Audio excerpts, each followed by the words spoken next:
Welcome to Gene and Mike do the New York Times crossword. Hi, I'm Jean. And I'm Mike. And today we are doing the crossword for Friday, August 30th, 2024. So, on this penultimate day of August... Yes. Did you do the crossword? I did. And what did you think? I thought it was beautifully laid out. Mm-hmm. It was just very attractive layout with the black and white squares. Uh-huh. Nice design. Right. And it was a challenge, but not a terribly difficult challenge, just like, oh, I can't get it at all. A middle-of-the-road challenge? Kind of a middle-of-the-road challenge, which was kind of nice because we've had some kind of tricky puzzles this week, so it was kind of nice that Friday didn't just wear me out. I was relieved I didn't have to figure out a theme. So that made it a lot easier. Well, it did, yes, definitely. Yeah, I found this much easier than Thursdays. Mm-hmm. For reasons that listeners are encouraged to check out by listening to yesterday's podcast. Yeah, there were. I mean, the clues were all really good. Yes. I thought they were pretty interesting. Did you know one down historic figure grouped with Judas in Dante's Inferno? I did not. Brutus? Brutus. I didn't realize he made it to Inferno, but... Well, I thought being grouped with Judas meant that it must have been somebody who was a betrayer. Right. And it turned out it was Brutus. Yep. So... Let's see, what else was interesting? Two down, Handles Differently was renames. Yes. That was cute. I started with redoes, but it didn't actually fit. Right? That would be a problem. I'm pretty sure I had to work that out through the crosses. And actually, that whole area there, the only one that was a gimme, a one across, consideration when donning an off-the-shoulder dress, bra straps. Right. I actually wrote that down, and it was the correct answer. Wow. I was highly impressed, yes. But I thought, what else could it possibly be? And not. I take it you don't wear too many off the shoulder. No, I always try and keep my gowns on the shoulder. I liked 22 across, although it was a stumper.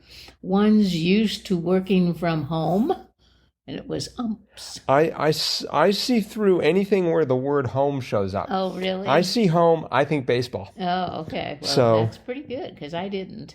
Oh, really? And of course, you're the baseball fan. I know, but I was thinking working from home. I thought maybe moms or dads, because if dad's working home or mom's working home. Mm-hmm. But nope, it was umps. 15 across. Defiant protester was a refusenik. Right.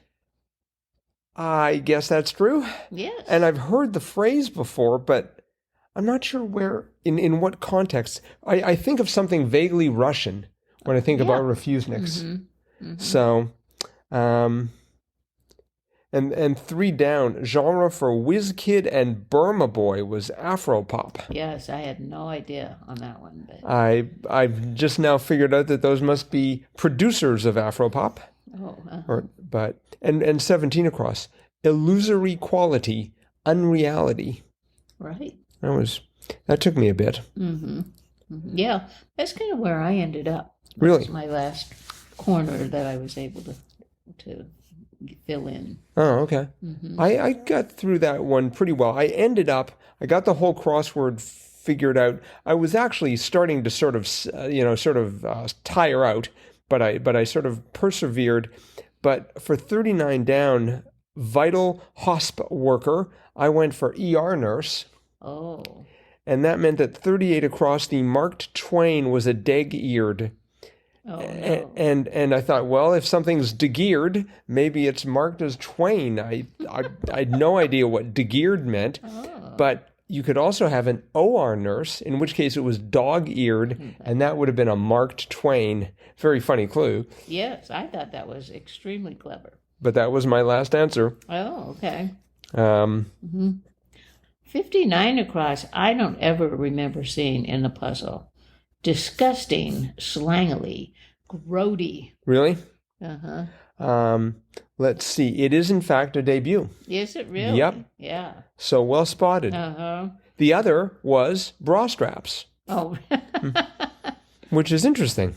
yes, definitely. But grody, I haven't heard that word in a long time. But I think it was popular while I was growing up. But I guess I haven't had reason to use it as of late. But yeah, something is grody. It's pretty bad. I was just reading about a company that apparently is a meat packer, and they've been shipping out products that have been poisoning people. Ooh. And I think grody would describe their work environment. Well, I would say it's worse than grody. They were sort of talking about it, and disgusting slangily definitely applied there. It's like, oh, that's sad. yeah, glad I'm vegetarian. I'll die of something else, but not that.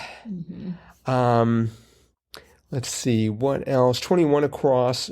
Obnoxiously loud was garish. Oh yes, I had trouble with that. Yeah, I wasn't ready for that. No, I was like loud, screaming, Yeah, ranting. You know, like a screech or something that kind of hurts your ears because it's so awful loud. But here it hurts your eyes. yes, garish.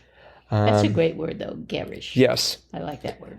I like what that crossed with too. 21 down. Disappear into thin air. Go poof. Yep. Go poof. That took a bit. And that crossed with 33 across. Glaring oversight by a writer. Plot hole. Yes. Of course. All of these, once I got them, that was my response. Of course. But it took me a fair amount of time in some cases.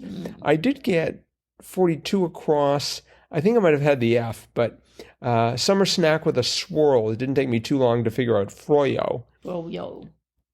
Say that again. Froyo, not froyo. No. Okay. Frozen yogurt. So froyo. Oh, they don't pick up an extra A in the middle. No, I don't believe so. And 48 across. I think so in modern shorthand. Probs. Right. Really? Yeah, I know. It's like, come on. We already have, what do we have? We have adorbs. Adorbs, yes. And we have probs. What, just take any word? Take any word that is longer than 5 letters and cut it off. I think people, I realize that social media is contributing to a lack of attention span, but what was I saying? Oh, yeah, right. Attention span.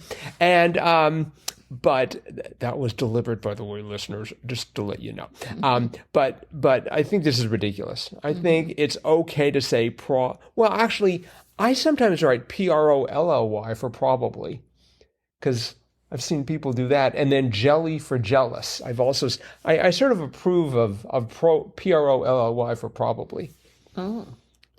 So PROLLY. But you see, that's got an extra letter in it. I think probs is too short. My limit is 6. Oh. 6 letters or longer, I'm fine. Got it.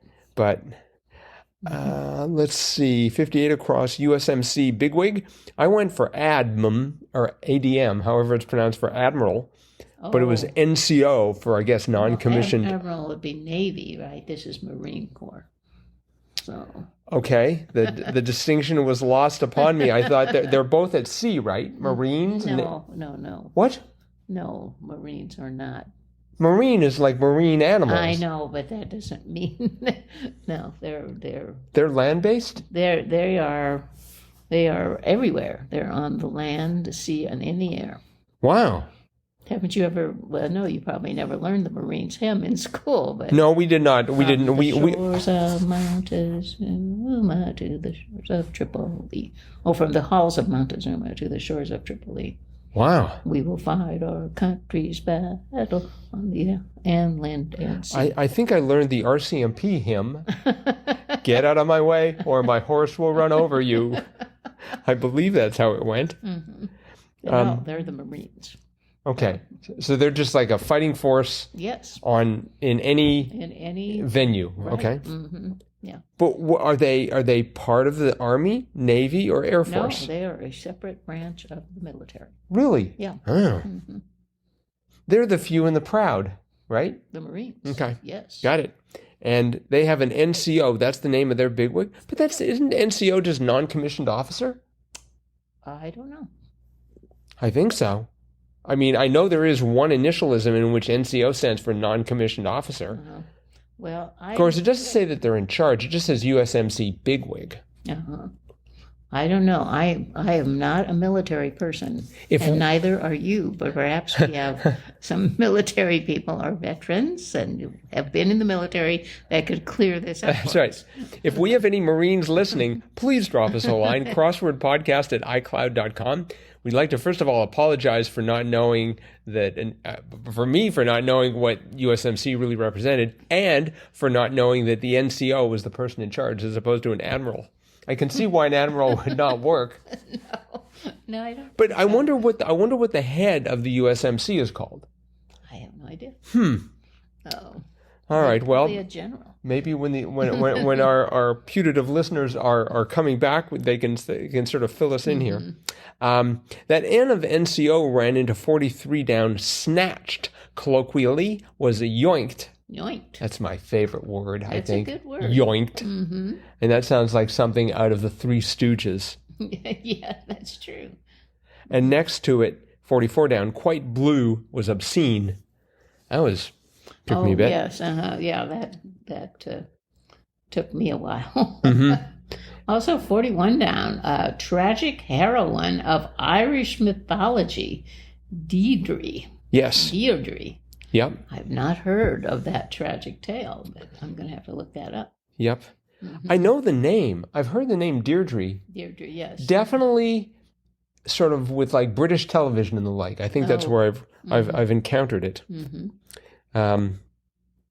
I did have to fight with 51 down, alternative to hanging out, and it was drier, and it was just like, is it D-R-Y-E-R or D-R-I-E-R? Mm-hmm. And looking at it in the cold light of day, I realized it had to be a Y. Yes. Because drier would mean it was more dry than something else. Exactly, yes. Right. Mm-hmm. And also, Grody is not spelled G-R-O-D-I. Grody. Perhaps if you work in a grody environment, spelling is not your forte. Maybe. I don't know. Let's see here. 46 across was lead into stakes. So, again, I was doing this late at night. Stakes is spelled, as I can now again see in the cold light of day, S-T-A-K-E-S. But I had V-E, and I wrote down veal. And I realized that, and eventually I corrected myself. The lead into stakes was Veep, as in the Veep stakes. Mm-hmm. But yes. I had veal for a while, and that probably didn't help you. No, it didn't. You'd think, I mean, I might be vegetarian, but I do know how to spell the word steak. Usually, most of the time. Uh-huh. So, but I mean, with V-E and 4 letters, my brain is just like veal. Put veal in there. There's no other word other than very or vain. But the Veep, I guess the Veep stakes are over for this year. I think so. Right. Unless one of the Veeps drops out. Let's see. What else do we have? Babe in the Woods, 52 down. Owlette. Yes. And that crossed 63 across. Uncommitted sort was a free agent. Yes. That took a bit. Oh. Uh-huh.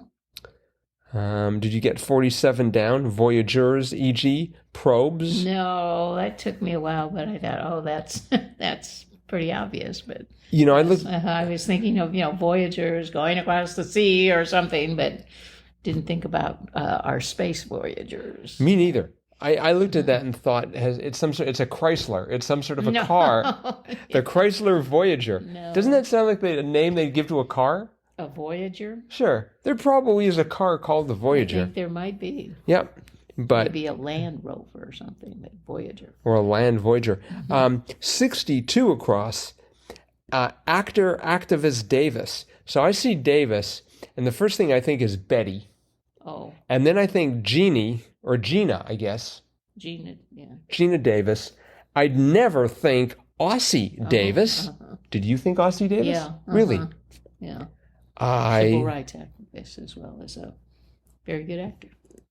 Okay, so this is from a while ago. Mm-hmm. Okay. Yeah, that simply did not register at all. I had trouble with 38 down. Opening words of a prayer. Dear God. Mm-hmm. Is that how most prayers start? Many prayers. I was sort of thinking it was going to be like, "Oh Lord." Well, it could be that too. Okay.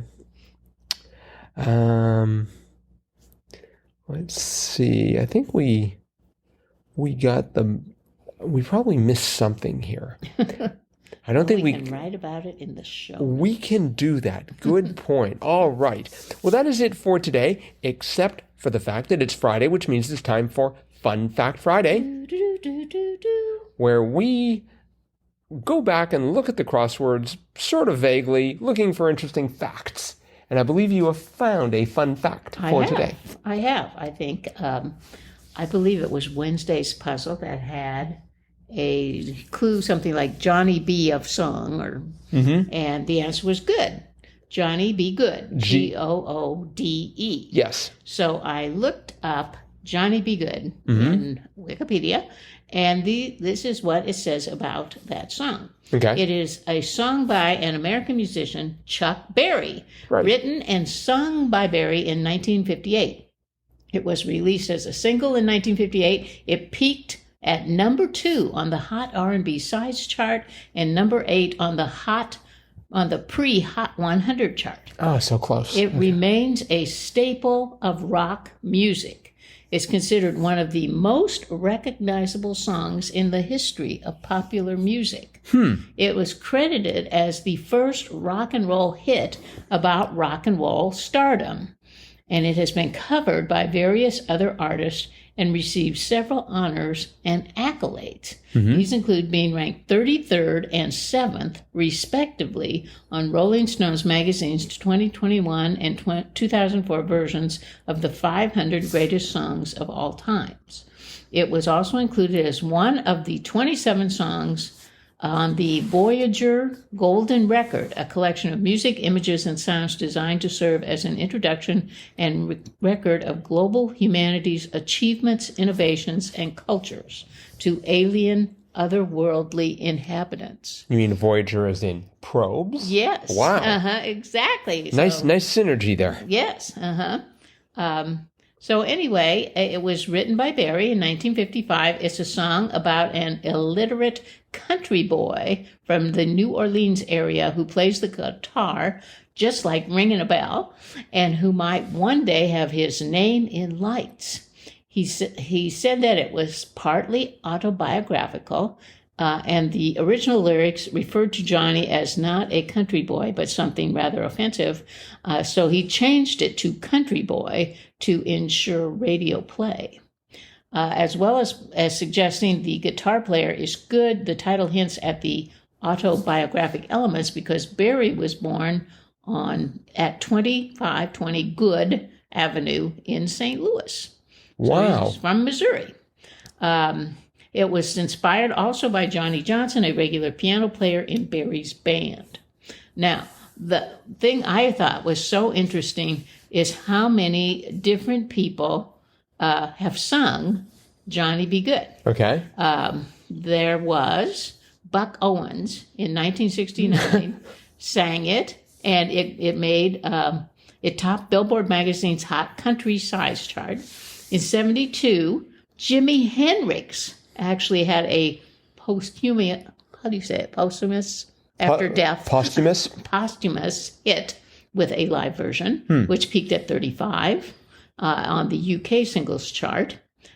Peter Tosh, I'm not sure I know him, but he sang it in, and it was number 84 on the Billboard Hot 100. He must be from the UK as well. Yeah. Judas Priest. The group Judas Priest version reached number 64 on the UK singles chart. The Sex Pistols also covered it in their Great Rock and Roll Swindle in 1979. Devo paid homage to Chuck Berry in their song Come Back, Johnny, on their album We Are Devo. And then, of course, the movie Back to the Future, Michael J. Fox performed it at a high school dance. Right. This is heard by Marvin Berry, a fictional cousin of Chuck, who calls him up and makes him listen to the song, telling him it's the new sound you've been looking for, and thus making a bootstrap paradox. Uh-huh. So, just another little interesting side note, Fox explained his approach was to incorporate all the characteristics and mannerisms and quirks of his favorite guitarist. So a Pete Townsend windmill, a Jimi Hendrix behind the back, and a Chuck Berry duck walk. And we worked that all in. And of course, we just saw Back to the Future, the musical. Yes. We were on vacation, and it was amazing. And they did sing Johnny Be Good. Indeed. One other homage, the Grateful Dead often performed the song live, playing it 287 times. Wow. So this is really an important song in American music history and certainly in the history of rock and roll. You know, there's some American government institution that keeps track of various works of American art. Of all kinds. And I wonder if it's got to be in there. I can't imagine they would have neglected it. Well, it has a certification from the United States RIAA, the Recording Industry Association of America, and it is ranked as platinum. It has had over which means, I guess, has had over 1 million certified sales. So... yeah, it's... I bet it's way more than that. Well, yeah, I don't know exactly what that all means, but that's another fun fact. But anyway, amazing song. I've always liked that song. Right. Are you gonna sing a few bars here? No, I am not. I could never do it justice. I've already butchered the Marines hymn. I think that's enough for tonight. So anyway, just a few fun facts about Johnny Be Good. All right. Well, that was not just good, that was great. Okay. Or greaty, depending on how you want to pronounce that. All right. Thank you. And thanks, everyone, for listening. We will be back again with our cutting-edge analysis of tomorrow's crossword tomorrow. Bye-bye.